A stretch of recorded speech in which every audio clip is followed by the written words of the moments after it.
құрметті де қадірлі ата-аналарымыз атынан бүгінгі күні мектеп табалдырығын алғаш аттағалы отырған бүлдіршіндеріміздің ата-аналарын ортаға шақырамыз.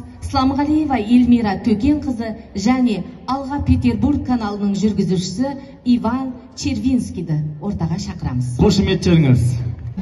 Бүгін біздің кішкентай бүлдіршіндеріміз үшін алғашқы қоңырау соғылады.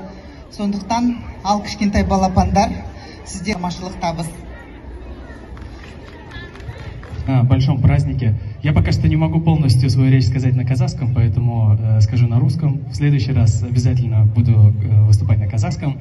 А сейчас пожелаю всем вам удачи, школьникам, пускай все получится, получайте новые знания, родителям. И всех поздравляю с Днем знаний. Білім құны құтты болсын. Көп рахмет.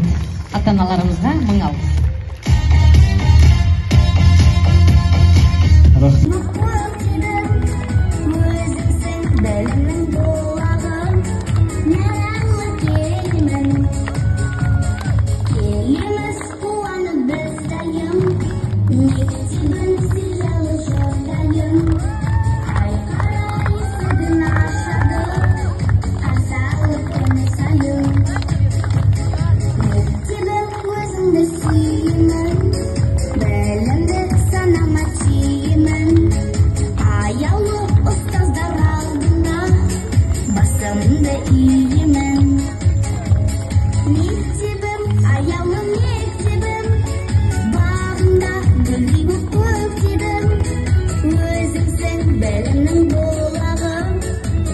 Құрметті 11-ші сынып оқушылары, алтын белгіге үміткер оқушыларымыз 11-ші А сынып оқушысы Сабанбаева Айару.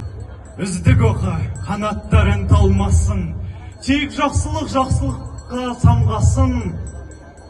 Мектептеңіз айдынында самғап, ойына білім жинап аларсың. Оқыған әпке ағамыз қадірлі мекен бұл мектеп. Сендердей біз де болғанбыз. Ұққайсың оның шын мәнін.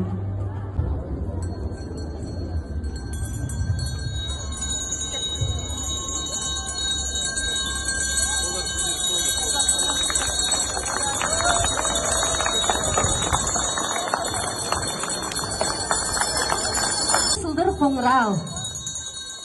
Жаңа оқу жылы жемісті, мерейі үстем жыл болсын. Шәкірттеріміз